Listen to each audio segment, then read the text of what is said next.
my mentor, Dr. Litvack.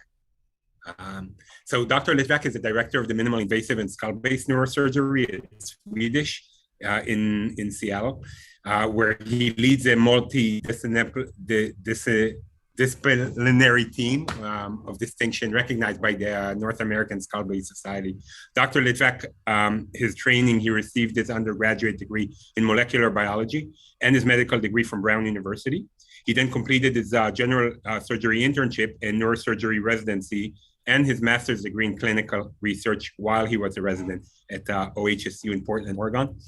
He then spent a fellowship year with Dr. Ed Laws at Brigham and Women's Hospital in Boston, honing his endoscopic surgical techniques.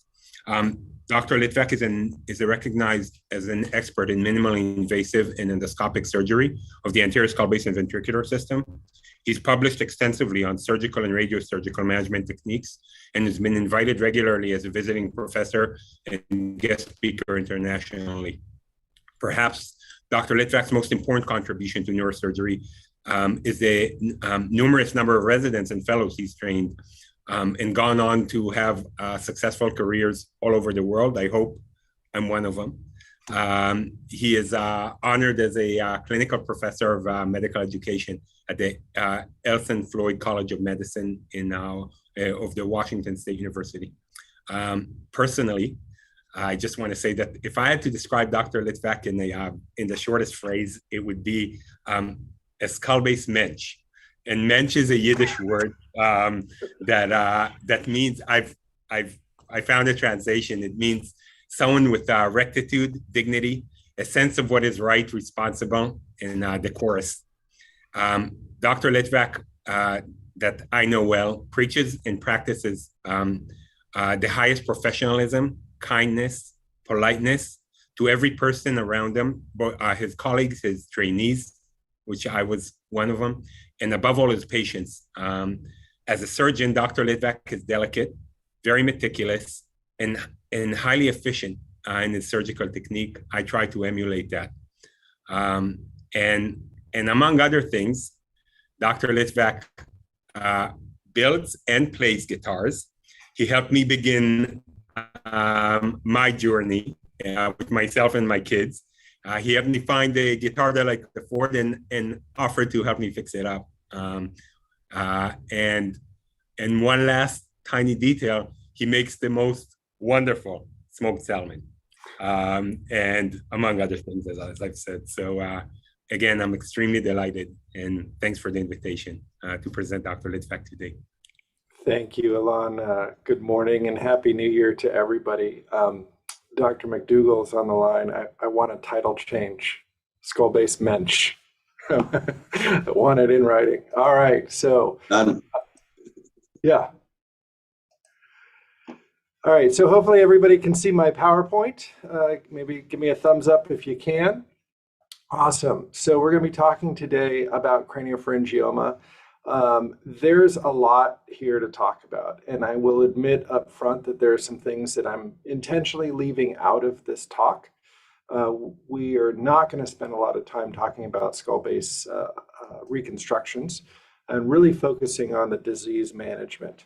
I don't have any conflicts to disclose here. So just a reminder to everybody who's listening in or watching this as a recording in the future, these comprise about 2 to 5% of all adult brain tumors, but a higher proportion of pediatric brain tumors, and more than half of the suprasellar tumors that are initially identified in children. The incidence is about 1/2 to 2 per million patients cases per year. There's an equal distribution between males and females. And as we know, because of the different forms, there's a bimodal age distribution where we see presentation in the first and second decades of life, and then again in the fourth and fifth and sixth decades of life. So what is a craniopharyngioma?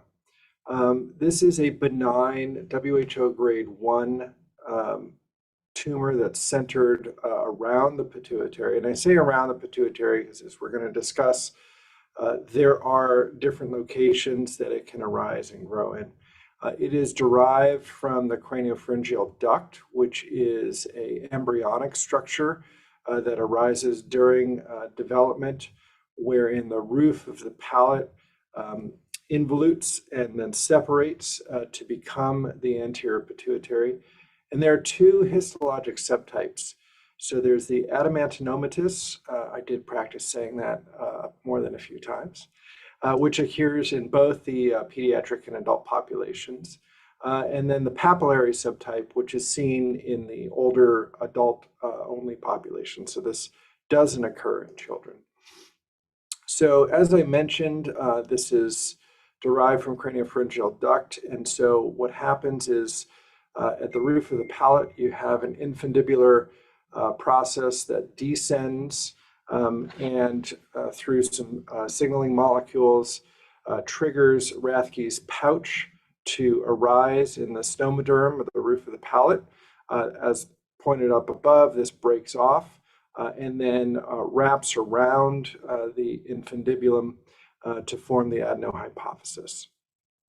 And so the cells of Rathke's cleft are thought of what's supposed to give rise to a Rathke's cleft cyst, and the epithelium of the craniopharyngeal duct, when it fails to completely involute, is what gives rise to a craniopharyngioma. And this often explains the rather wet keratin and oily appearance of many of these tumors, because it's essentially derived from epithelium. So the adamantinomatous subtype on pathology, interestingly, is derived from cells of the epithelial tooth primordia. This gives rise to a very characteristic wet keratin appearance with calcifications and cholesterol cysts. And this is associated with a beta-catenin mutation, which is thought to be the driver, although has not been consistently identified in every single one and has yet to be a treatment target. The papillary subtype is derived from buccal mucosa primordia. It has a very characteristic fibrovascular core. It's non-keratinizing. It typically does not calcify. This is associated with a typical BRAF V600E mutation, and this is a treatment target that we'll get into a little bit later that was discovered and published in the 2010s, and over the past decade has really transformed management of these subtypes. There are a couple of different classification systems for thinking about the location of these, and that's important when we start talking about how we're going to manage them. So one group out of Pittsburgh proposed this three-part classification scheme where you have a pre-infundibular, where it's essentially arising in the subarachnoid space, the chiasmatic cistern, above the diaphragm, above the pituitary, and ventral to the stalk. There's the more common subtype of the transinfundibular that seems to arise from and within the infundibulum and extends both infradiaphragmatic or subdiaphragmatic into the sella and involves some of the pituitary gland and then extends along the stalk into the hypothalamus and third ventricle. And then there's the so-called retroinfundibular, or parainfundibular, which appears laterally or behind the stalk and seems to stay below the lamina terminalis and below the tuber cinereum. There's a more recent classification scheme from a group out of China, which I find more useful because it helps you not only identify where we think it's coming from and what the growth pattern is, but what you can expect to see surgically. So they propose this scheme where you have the infradiaphragmatic origin, which is basically the top of Rathke's cleft. And this tends to raise the diaphragm as it grows and is relatively separate from the stalk because you have diaphragm and multiple layers of arachnoid separating them. Then there's the extra-arachnoid, which is above the diaphragm and tends to still preserve most of the stalk structures. And this is important when it comes time to decide whether or not you're going to be able to preserve the stalk and the connection between the gland in the hypothalamus. And then there are these intra-arachnoidal origins, which are basically the transinfundibular classification that we saw before. And then the subarachnoid, which are the ones that seem to occur primarily in the third ventricle and in the subarachnoid space and above all of the hypophyseal structures. As far as presenting symptoms, the pediatric onset group, the vast majority present with anterior pituitary deficiency syndromes and failures to thrive. In adults who've completed their development, they tend to present primarily with visual dysfunction as their initial presenting symptom. But both groups have varying degrees of hydrocephalus, diabetes insipidus, cognitive and memory impairments as part of their presenting symptoms. So the vast majority will have a growth hormone deficiency at the time of presentation, and obviously in the pediatric subgroup, this will result in a failure to thrive. In adults, this primarily presents as fatigue. The FSH and LH deficiencies are the next most common deficit at presentation, and this will result in a failure to progress through puberty for pediatric patients, or in adults, a loss of libido, impotence, and infertility. Interestingly, we often think of diabetes insipidus as a presenting symptom, although this tends to occur late as these tumors develop larger, and this is actually one of the lowest pituitary hormone deficiencies. And this kind of makes sense because this is a tumor of the anterior hypophyseal structures, and vasopressin is produced and stored in the hypothalamus and infundibulum, which are late structures to get destroyed. On radiology, there are some pretty characteristic appearances. So the adamantinomatous subtype tends to have this sort of cauliflower shape. They tend to be very highly calcified, as you can see on that CT on the top right. They tend to have a lot of cystic compartments associated with them. There's a little typo there, but they are inhabitally enhancing.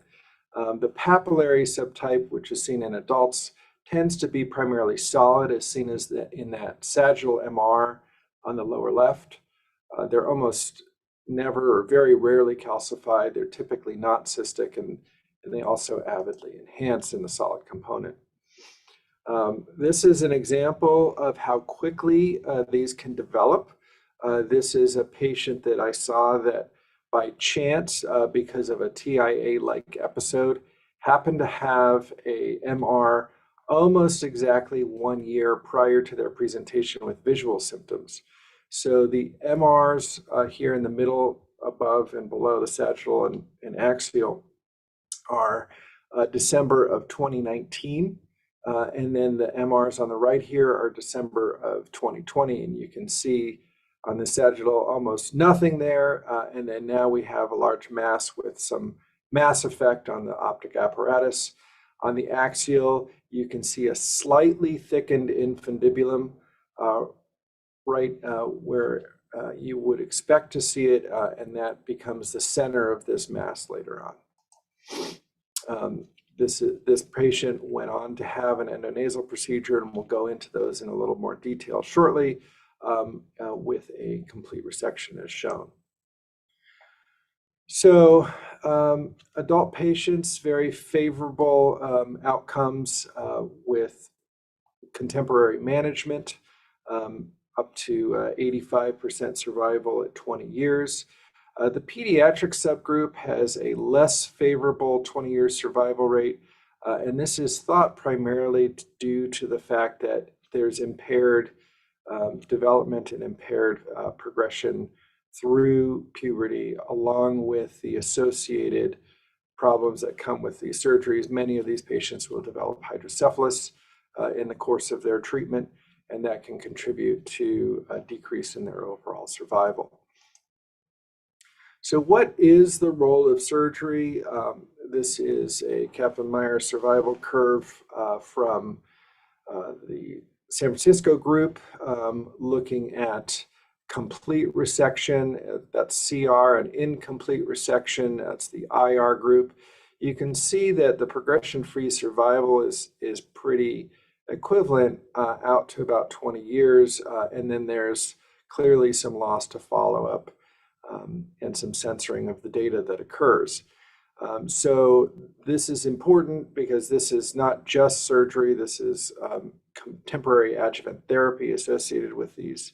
But basically, we can, as part of our treatment algorithm, approach this as maximal safe resection as opposed to need for an oncologic resection.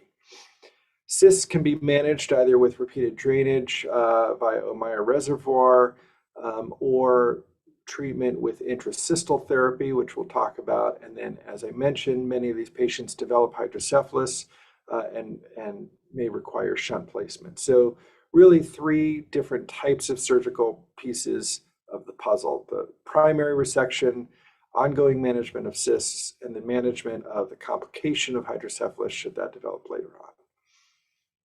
I'm going to switch gears a little bit and talk a little bit about choosing a surgical approach. All of the examples, except for one that I'm going to give today, are endonasal approaches, and I'm going to explain why. But there are a lot of different approaches. So obviously you can go endonasal or transsphenoidal. Subfrontal is one option, and it has the advantage of attacking the suprasellar component almost head on, which decreases the number of blind spots that you may develop if you're approaching it from an anterolateral approach. You can come for the intraventricular ones, either anterior transcortical or interhemispheric transcallosal. Less likely you're going to use a posterior approach for any of these. This is just a figure on approaches to the region of the third ventricle.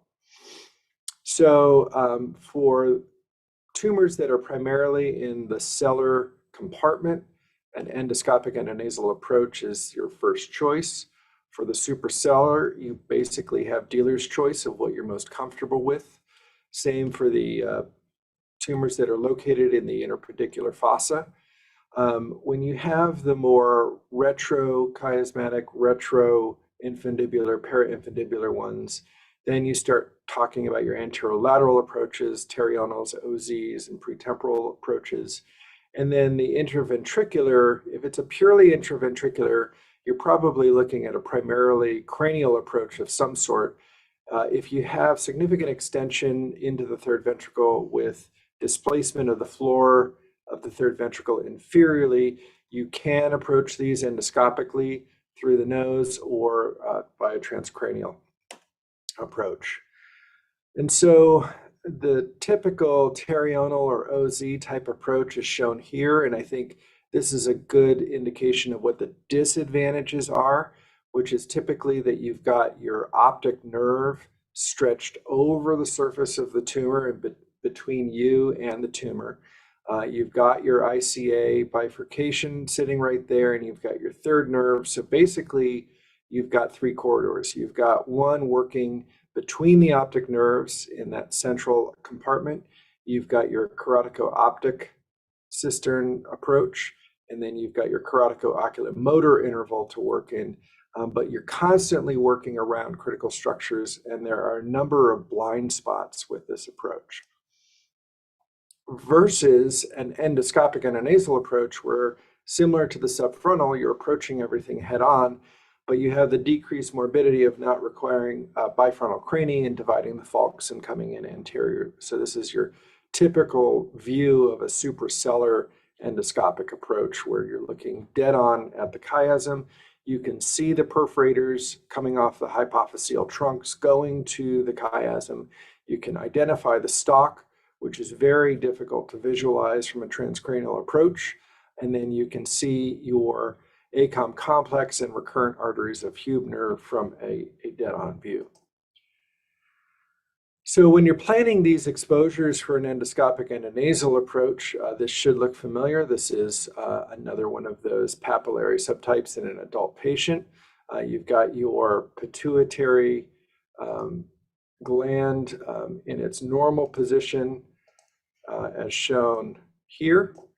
Then you've got your tumor sitting above it as shown here.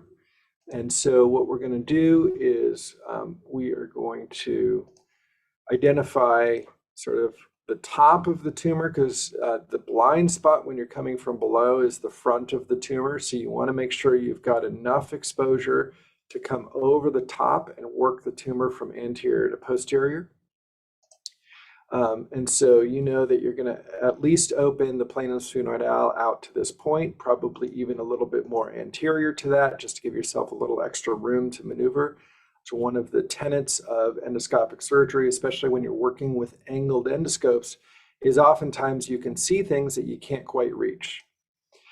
So you're going to open that. You're going to open the limbus sphenoidale, this interval between the tuberculum and the beginning of the cella, the circular sinus. If you only opened suprasellar, you would miss this retrosellar component here behind the dorsum sella. So really you want to open the entire cella, even though you're not necessarily going to be working on or resecting the gland, just to give you that corridor of exposure. These can be very narrow corridors. So we're talking about craniotomies that are 1 to 2 centimeters in length, anterior to posterior or rostral to caudal. And you are talking about maybe 8 to 10 millimeters in the intercarotid distance. And that's because unlike pituitary adenomas, these tend not to expand the intercarotid or intercavernous distance. And so you have to keep that in mind. It's not a limitation since you're working primarily above the cella, but you do need to be aware of it. And it's really important to study the pre-op imaging closely so that you can identify both the normal and abnormal structures.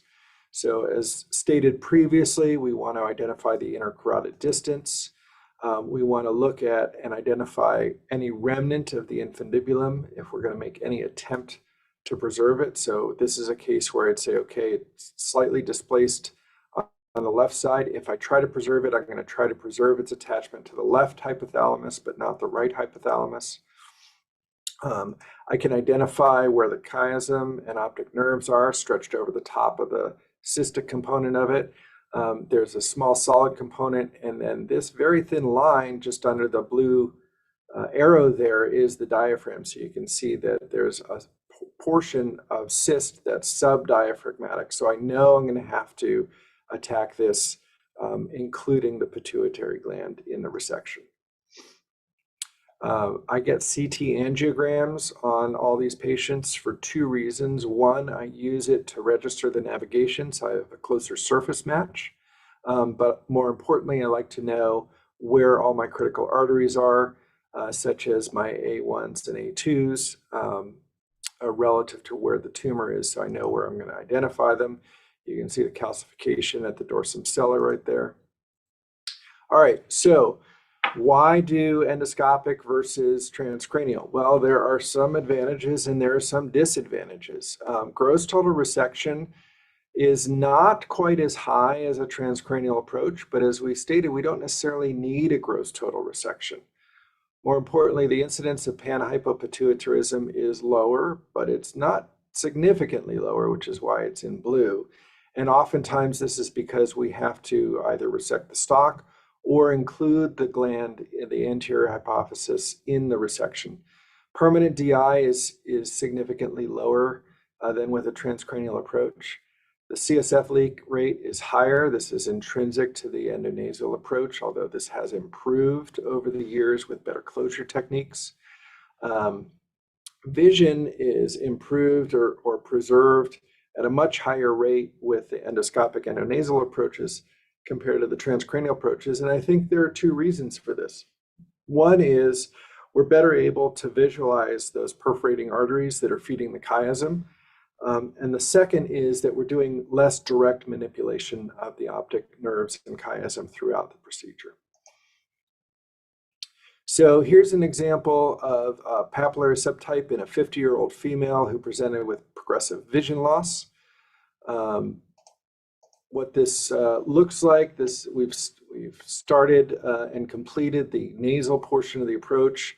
This is an example of using an ultrasonic bone scalpel to resect, where Now we're working on resecting the tuberculum sella. So we've opened the sella in the center of the view. Up at 12 o'clock, we see the dura of the planum completely exposed from lamina propria to lamina propria. We're completing the transtubercular portion of the approach here. I'll skip ahead. I like to open the dura immediately above and below the circular sinus, and here you can see working with bipolar to cauterize the intercavernous or circular sinus, which we're going to then resect as a portion of our exposure, our intradural exposure. So here we are just dissecting that with a blunt hook. And now we're opening the dura of the planum ventrally or rostrally. We'll divide that and open it like a book coming inferiorly. Here we are, we've opened the dura, we're opening the arachnoid veil just in front of the chiasm. You can see the chiasm just above that dissector. You can see the hypophyseal arteries directly under that arachnoid and ventral to the tumor mass. And you'll see that from this approach, we can elevate those and keep them with the chiasm and work underneath the chiasm and underneath that arcade of perforators that's feeding the chiasm. And we're going to internally debulk the solid component with a microaspirating microdebrider. And then once that's internally debulked, we're going to work around it, very similar to any other microsurgical technique. So here we are working with some blunt ring curettes to divide it. You can see we've opened into the third ventricle here. So posteriorly, you can see some of the ependema of the third ventricle.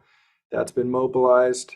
There's a very thin rim of pituitary stalk that's been preserved on the patient's left side. You can see that here. Well, the arrow moved, but you can start to see it. So that's been preserved. And this is a case where we preserved unilateral attachment between the gland and the hypothalamus. And then working around the final component of the tumor, we know on the patient's right side, we're not going to be able to preserve that attachment to the hypothalamus. That's going to get sacrificed. As stated before, microsurgical technique applies. So there's a combination of blunt dissection, but then when we identify vascular pedicles like you see here, that's going to be controlled with bipolar and then sharp dissection. We don't want to tug excessively on the hypothalamus. We also don't want to avulse any perforating vessels that are arising from the hypothalamus to the tumor.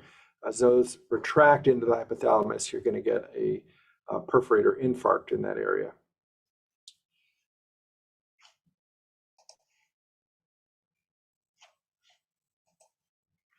And then just fast forwarding, here we are doing the final separation from the tuber cinerarium. And again, using microsurgical technique, two-handed technique. So this is two surgeons working with my ENT partner who's running the scope. And then I'm working two-handed with one instrument in each nostril. And with a meticulous dissection, you can see we can get a gross total resection. These are benign tumors, so I will often take them out in pieces rather than trying to get completely around them, which can be difficult at times. But I do adhere to Sammy's principle of leaving a handle on the tumor.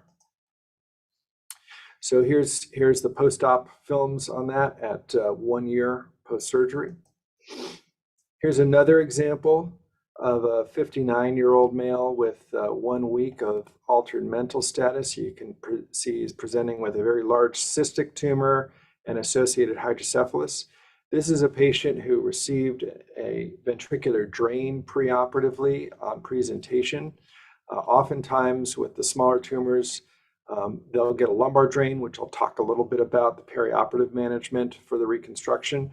But patients who present with florid hydrocephalus, I prefer ventricular drain and draining them from above. You can see here's the axial component. So all the solid component is ventrally, and then the cyst is laterally and posterior. So if I can work through this solid component and get to the cyst, I'm going to have a tremendous amount of room that this tumor has created to work within. So what this looks like is shown here, and I will skip ahead a little bit. Very similar opening as we saw in the last one. You can see the solid component working within that, working with a microdebrider to debulk that, and we'll get through that into the cyst. You can see here the optic chiasm, and now we're working retrochiasmatic on the portion of the tumor that was socked in the interpeduncular cystine. You can very clearly see the stalk and its attachment to the right side. I'm sorry, the left side, right side of the screen there. And same microsurgical principles apply. So this is infundibulum, and we're going to maintain that attachment. So this is a retro or parainfundibular configuration where we're able to completely preserve the connection between the hypothalamus and pituitary. In this patient, that connection remained functional postoperatively. So he required DDAVP for management of his vasopressin deficiency, but he did not require thyroid or cortisol replacement. You can see we're working just above the membrane of Lilliquist. You can see the posterior communicating there, coming towards the basilar apex. So we're working with a 30-degree endoscope looking down over the dorsum cell at this point. If you look at the lower right-hand portion of the video, you'll catch a glimpse of the third nerve down there. And you can see just working, separating arachnoid off portions of the capsule of the tumor.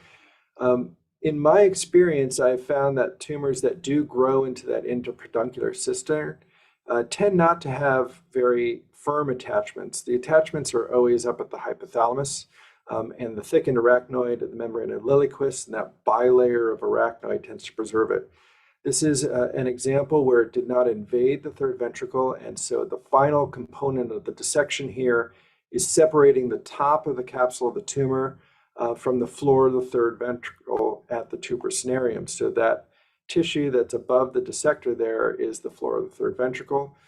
Now here's the bulk of the tumor coming out essentially on block, which I intentionally left as a handle to work with throughout the case. And now you'll see the pulsations of the floor of the third ventricle without a leak into the ventricular system. At the top of the video, there's a nice view of the basilar apex, SCAs and PCAs coming together. Still a high flow leak because you're in multiple cisterns, but at least not into the ventricular system.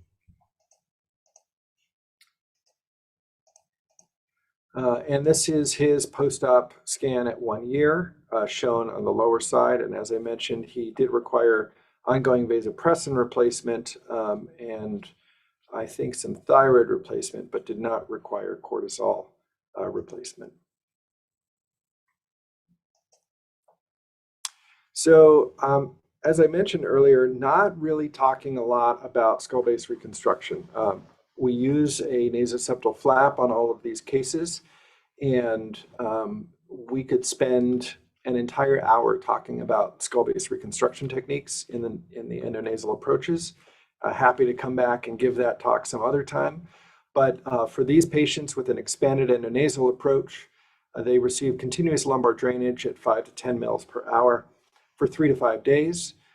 We get a lateral skull film or a CT on post-op day 1 to look for any air in the subarachnoid space.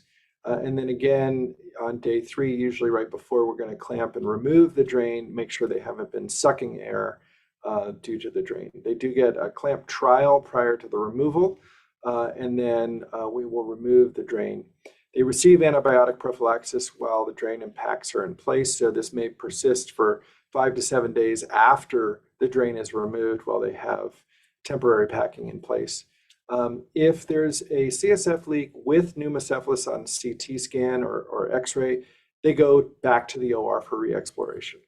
If they have a leak without pneumocephalus, if they essentially have a one-way valve or a ball valve, that's somebody that I may drain for an additional couple of days.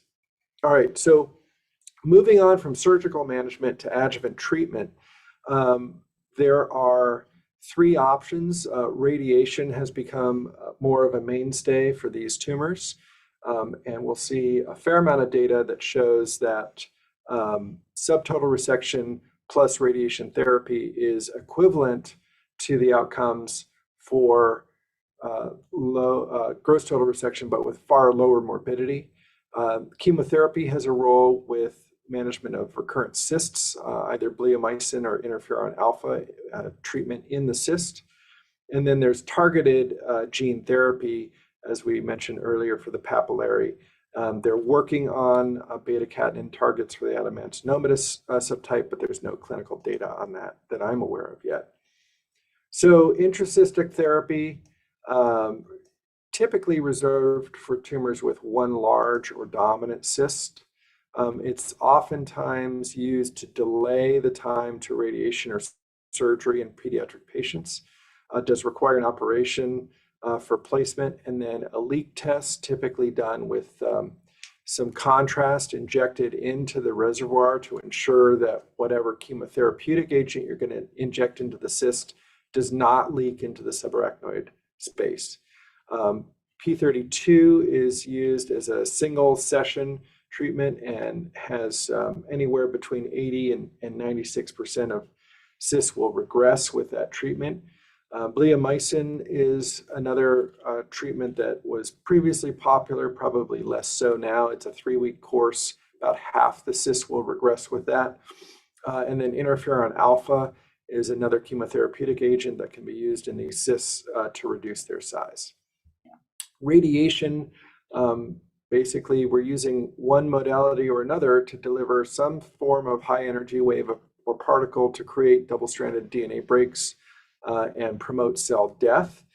This can be done via Litvac, via gamma knife, or via protons. There really isn't a lot of data that says that one is better than the other. Mostly equivalent outcomes.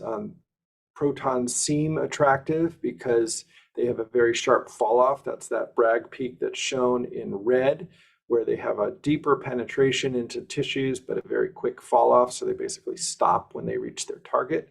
But again, not a significant clinical difference in the outcome. So primarily we use hypofractionated radiosurgery, CyberKnife, for management of these when we have to radiate them, or IMRT, more traditional conformal radiation therapy.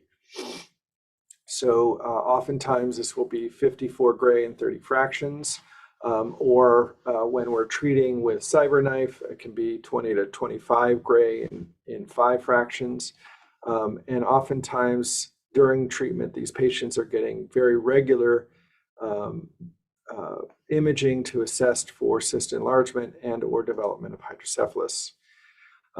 So adverse events during treatment that can occur, you can get cyst progression because, as we know, the cystic structures tend to act as an energy sink. They absorb a lot of the energy and tend not to regress as well as the solid component of the tumor. You can get visual deterioration. You can develop hydrocephalus. With radiation, there's a pretty high incidence of pituitary failure in a delayed fashion. And then for pediatric patients, you can look at significant delayed cognitive decline due to the effects of radiation.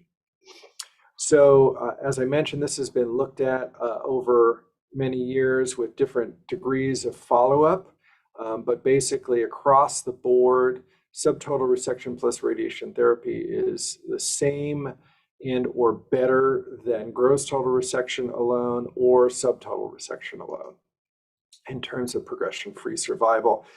This is borne out in these Kaplan-Meier curves from the group at UCSF, and then Brad Zacharia's group looked at the SEER database here in the United States, looking at overall survival, which was most favorable in the subtotal resection plus radiation group. All right, switching gears to chemotherapeutic targets.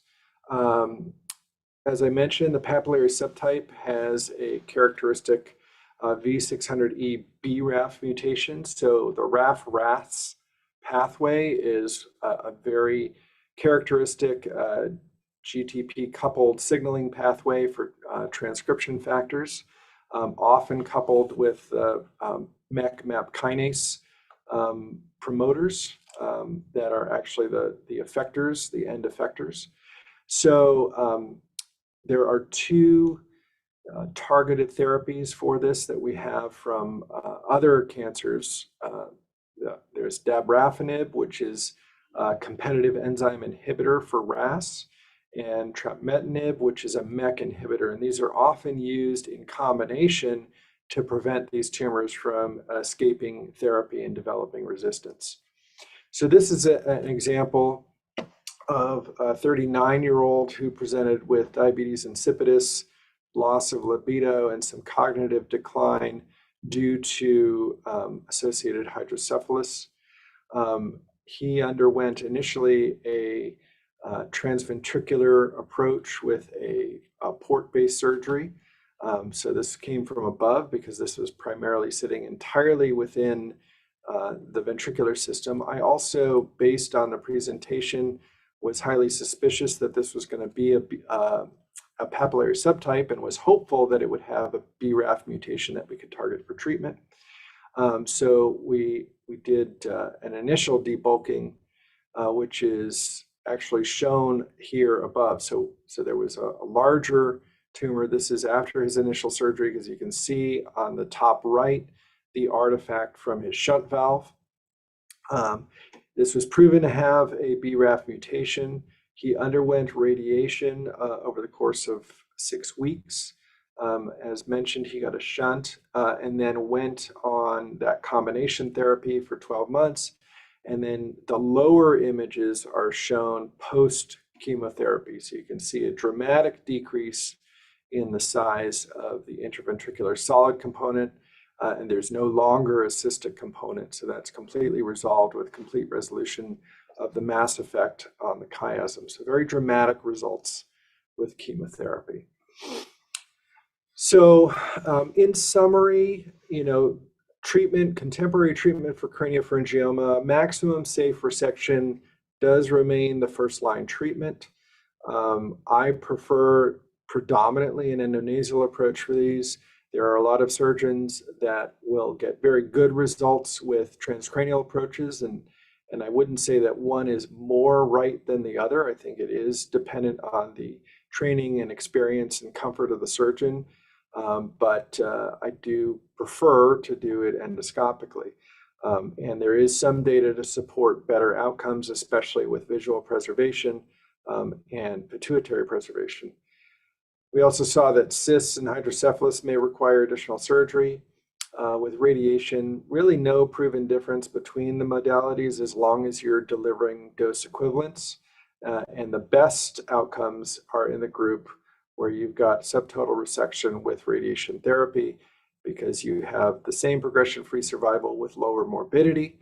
And radiation may be delayed either till recurrence, or it can be used immediately post-op. We tend to delay the use of radiation until there's evidence of growth of a residual. Chemotherapy, big change over the last 10 to 15 years in the use of MEK inhibitors and targeted BRAF therapies for the papillary subtype. And then intracystic therapies remain a mainstay, oftentimes in the pediatric population. And obviously medical therapy for these is targeted at the hormone replacement therapy.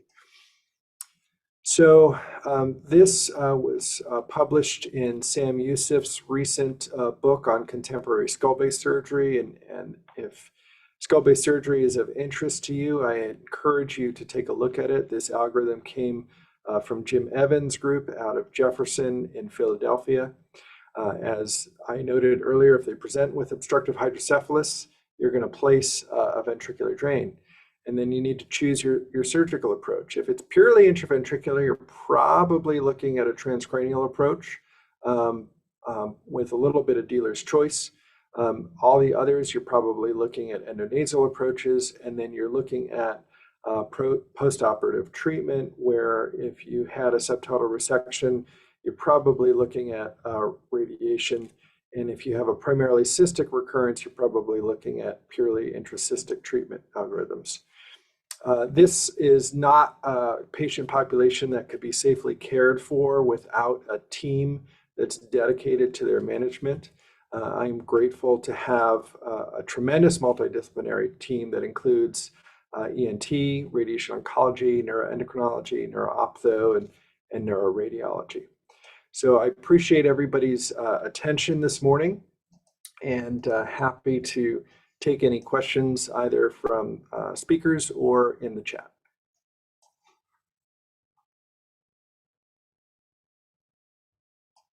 Hopefully people have heard me and I haven't been talking on mute the entire time.